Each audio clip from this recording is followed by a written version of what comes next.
Hello दोस्तों, स्वागत है आपका हमारे चैनल में। कैसे हैं आप सब? उम्मीद करता हूं कि सब बढ़िया होंगे। दोस्तों, आज हम फिर से आपके लिए लेकर आए हैं एक शानदार वीडियो जिसमें हम जानने वाले हैं मिस्र की सबसे खूबसूरत रानियों के बारे में, जिनके इतिहास के बारे में आप में से शायद ही कोई जानता होगा, क्योंकि अभी तक आपने मिस्र की मम्मी की हॉन्टेड स्टोरी काफी ज्यादा सुनी है, लेकिन इन रानियों की कहानी काफी ज्यादा अलग है। आपने इतिहास में कई ऐसी रानियां और राजकुमारियों के बारे में सुना होगा जो सिर्फ अपनी खूबसूरती के लिए मशहूर थीं और इतिहास के पन्नों में उनका सौंदर्य अभी भी अमर है। पर आज हम आपको एक ऐसी राजकुमारियों के बारे में बताने जा रहे हैं जो कि विश्व की सबसे खूबसूरत राजकुमारियां हैं। इसके अलावा विश्व के इतिहास में ऐसी महिलाएं रही जिन्होंने अपने शासन में मिसाल कायम की है। ये सबसे शक्तिशाली और इस दुनिया में जाने के बाद भी सबसे चर्चित रही है मिस्र की रानियां। चलिए दोस्तों, जानते हैं आखिर कौन है ये मिस्र की रानियां और क्या है इनकी जिंदगी के वो पहलू जिन्हें जानने के बाद आप अपनी उंगलियां दांतों तले चबा लेंगे। वीडियो को बिना स्किप किए आखिर तक देखें और हाँ, अगर आपने अभी तक चैनल को सब्सक्राइब नहीं किया तो जल्दी से चैनल को सब्सक्राइब करें। बिना टाइम वेस्ट किए आज की वीडियो को स्टार्ट करते हैं। एक समय था जब दुनिया के विभिन्न देशों की सत्ता वहां के राजा महाराजाओं के हाथ में होती थी। शाही परिवार में राजा की गद्दी संभालने का अवसर बड़े बेटे को या फिर बड़ी बेटी को मिलता। हालांकि कुछ राजाओं की आकस्मिक मृत्यु के बाद उनकी पत्नियों ने भी महारानी के रूप में राजगद्दी संभाली। आज हम आपको इतिहास की एक ऐसी रानी के बारे में बताएंगे जिसे अपनी प्रजा और राज्य से ज्यादा खुद की चिंता थी। आपको जानकर शायद हैरानी हो कि ये महारानी खुद को खूबसूरत और जवान बनाए रखने के लिए गधी के दूध से स्नान करती थी। यहाँ जिस महारानी की बात हो रही है उसका नाम क्लियोपेट्रा है। क्लियोपेट्रा को इतिहास की सबसे चालाक, बुद्धिमान और खूबसूरत रानी माना जाता है, जिसने मिस्र में 51 ईसा पूर्व से लेकर 30 ईसा पूर्व तक शासन किया। अपनी बुद्धिमानी से क्लियोपेट्रा मिस्र की नई ऊंचाइयों पर गई। उसकी राजनीति के चर्चे देश सहित विदेश में होते थे। क्लियोपेट्रा जितनी बेहतरीन शासक थी, साथ ही वो ज्यादा खूबसूरत, आकर्षक महिला थी। अपनी खूबसूरती को बरकरार रखने के लिए रानी क्लियोपेट्रा रोजाना 700 गधियों के दूध से स्नान करती। यकीन नहीं हो रहा, पर ये सच है।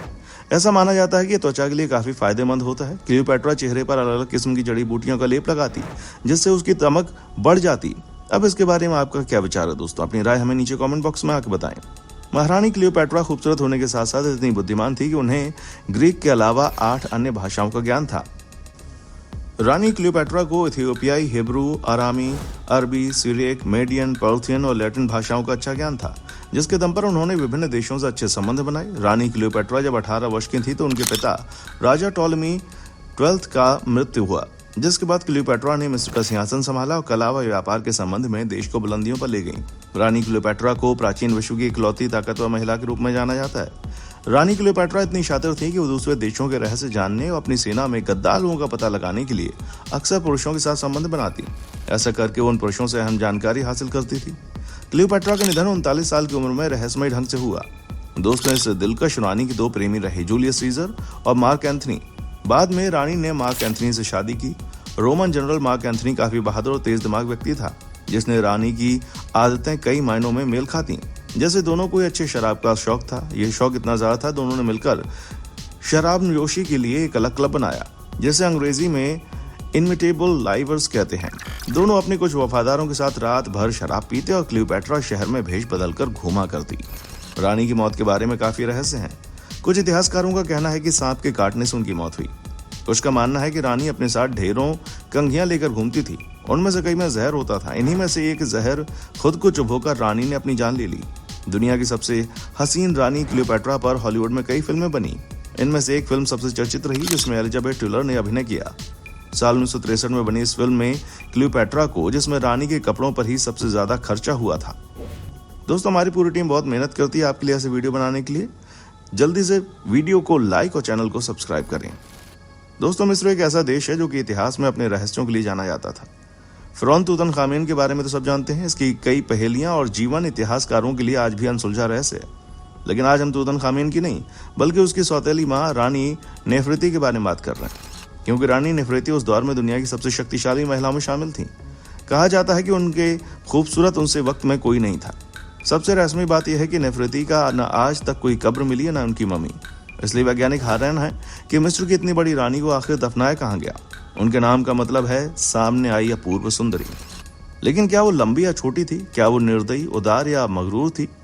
उसकी तमाम खूबियां इतिहास में गुम हो गईं। उसके जीवन से जुड़ी कहानियों का कोई सबूत नहीं मिलता।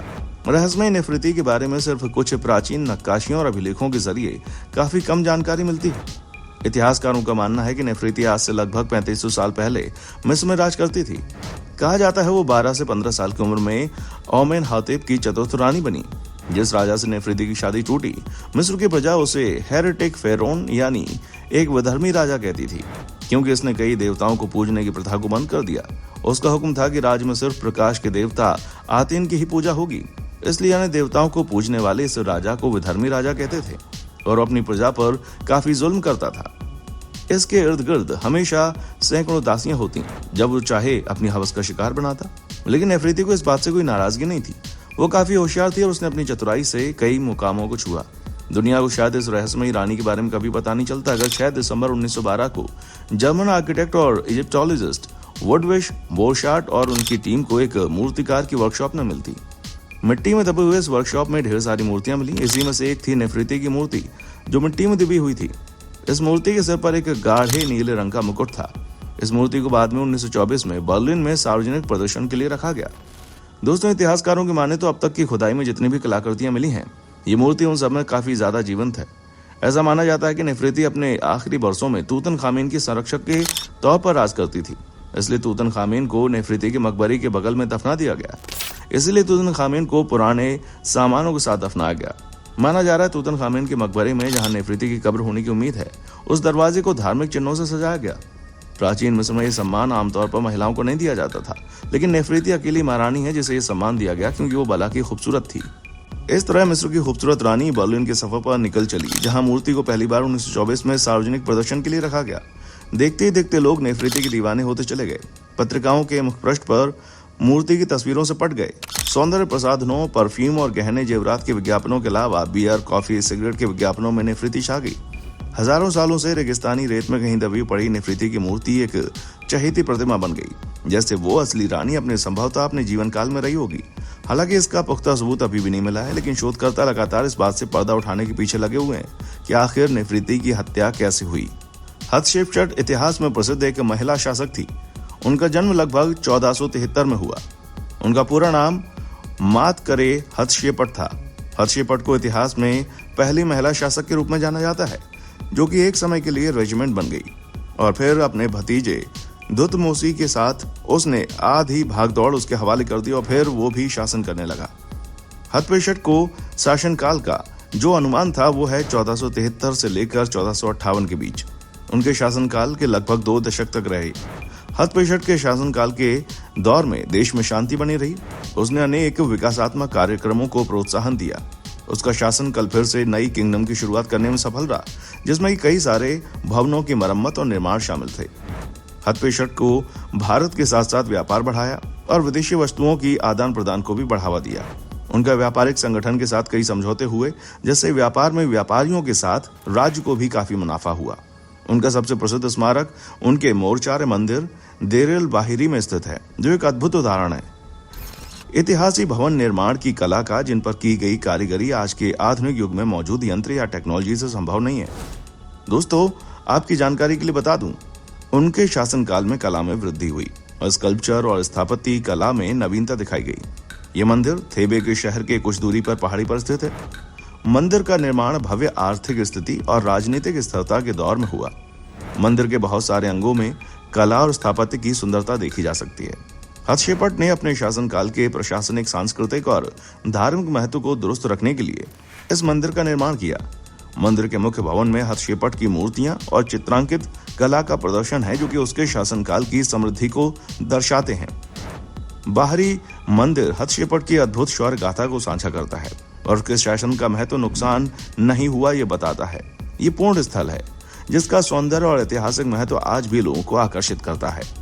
तो दोस्तों, वीडियो में बस इतना ही। आज के वीडियो देखकर कैसा लगा हमें कमेंट सेक्शन में आकर बताएं। वीडियो अच्छा लगा है तो इसे लाइक करें, शेयर करें, चैनल को सब्सक्राइब करना बिल्कुल ना भूलें और बेल आइकन को प्रेस करें, जिससे कि आपको आने वाली वीडियोस की नोटिफिकेशन मिलती रहे। देखने के लिए शुक्रिया।